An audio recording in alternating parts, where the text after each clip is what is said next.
paring Don ito. Ituturo ko sa inyo ang Rebound by Silent Sanctuary. Pero bago ang lahat, welcome sa Crave Cafe dito sa Calamba City, Laguna. Yes, ibang venue na naman si paring Don, wala sa studio. Nandadayo tayo ng kafehan. At hindi lang to cafe ha, ayan, co-working space. Ano ba ibig sabihin nun? Anong ibig sabihin ng co-working space? Let's start. Rebound by Kong TV. So, mag-start tayo sa intro, syempre. Nakalagay dito sa screen A. Diba? Pero, ang sarap tugtugin kapag Asus 2 ang gagamitin mo. Okay? Asus 2. Mas social pagka Asus 2. Intro A, E, F sharp minor, then D major 7. So yun ang intro. Uulitin yun, yung apat na chords na iyon. Ngayon, paano ang palipat-lipat? Medyo may kakaibang lipat ito ha. Yung una, 4 counts, 1, 2, and 3, and 4, and then after ng 4th count, biglaan ang lipat. Biglaan. So ganito, A, 1, 2, and 3, and 4, 1, and 2, and 3, and 4, and 5. Ganon. And then, F sharp minor, 1, and 2, and 3, and 4, 1, and 2, and 3, and 4, and 5. Paring Don, bakit ganon? Hindi bar chord ang ginagawa mo sa F sharp minor. Ayaw mo nun, mas madali. So, ang ginagawa ko, shortcut na lang. Tutuunan ko lang ang lahat ng 2nd fret. 6th string, 4th string, at saka 3rd string. Yan ang intro. Actually, itong intro ang ginagawa ay kaparehas din sa chorus. So, let's go. Intro. A, E, F sharp minor, D major 7. So, yung lipat ng F sharp minor to D major 7, ganun din. 1 and 2 and 3 and 4, 1 and 2 and 3 and 4 and 5. And then, magkakaroon ng A. 8 counts. A, 1, 2, 3, and 4, and 5, and 6, and 7, and 8. 1, 2, and 3, and 4, and 5, and 6, and 7, and 8. Kakanta na. So, yun. A, 8 counts. Okay, bilis naman magsawa na puso mo. Ulit. Ganyan ka ba talaga? Bigla na lang naglalaho. And then, ito na yung pre-chorus. Pre-chorus natin, B minor 7, and then C sharp minor 7, balik sa B minor 7, and then D, and then E. Yo, B minor 7, ginawa ko shortcut na laang. Kita mo yan? Puro 2nd fret din yan. Ang string ay 5th string at 3rd string. Okay? Napakadali, di ba? Itong B minor 7 na shortcut na ito, pwedeng open yung 4th string.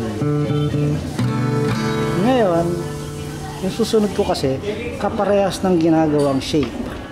Yung C sharp minor 7, kaparehas, di ba? Tama yan. Inusod ko lang yan. Kaparehas ng ginagawa. Naging 4th fret lang. Pero, kailangan dito, hindi tumutunog ang 4th string. Okay? Kailangan hindi tumutunog, nakamute ang 4th string. So, ilalapat mo yung balat ng daliri mo.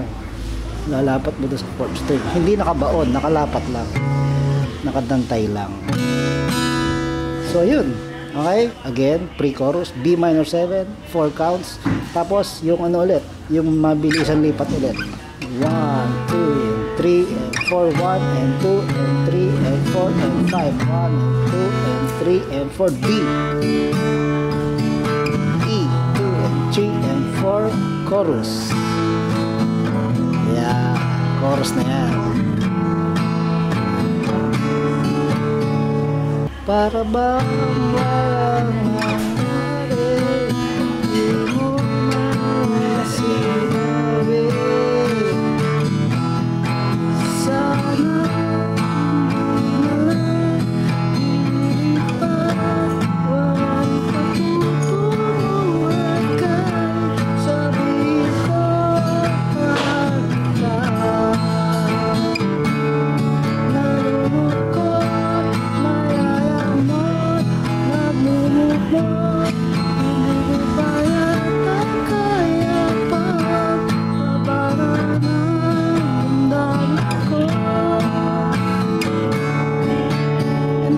another pattern na parang chorus, kumbaga parang interlude.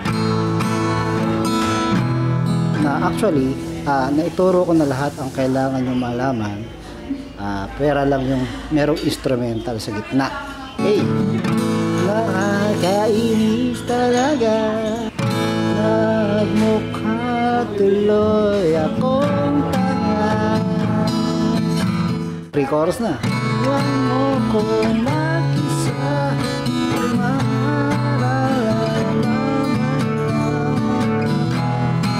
sana hindi na lang. Okay, chorus. Alam na natin yan. Ito na yung instrumental. F sharp minor. Yun ang mangyayari. F sharp minor. Tapos yung same shape na itinuro natin sa F sharp minor, gagayahin natin dito. So parang ano ito, shortcut ng A flat minor. Okay? So gayang-gaya siya. So ayun, apat na bagsak. 1, 2, 3, 4, and then isa, and then A. Okay? Tapos uulit, 1, 2, 3, 4, tapos ito ulit, pero E ang susunod. Okay? And then F sharp minor ulit papunta sa A, and then D minor 7 na matagal. 1, 2, 3, 4, 5, 6, 7, 8, rebound, D minor 7, rebound mo na pala E. Ako. Ganon. Tapos, ano tayo? Isang pasada lang ng parang interlude.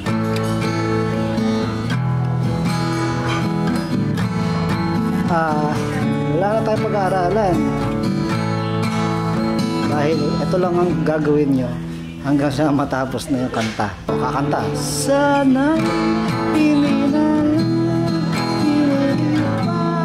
wala rin ba tutubuhan dyan sa ko ang mahal kita. Oh. So nalulungkot nayayamot, and then isa pang pasada ng sana di ba? Sana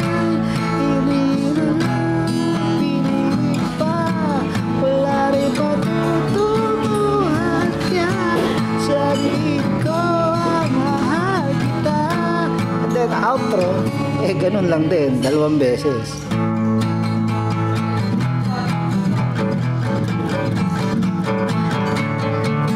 Then ending last.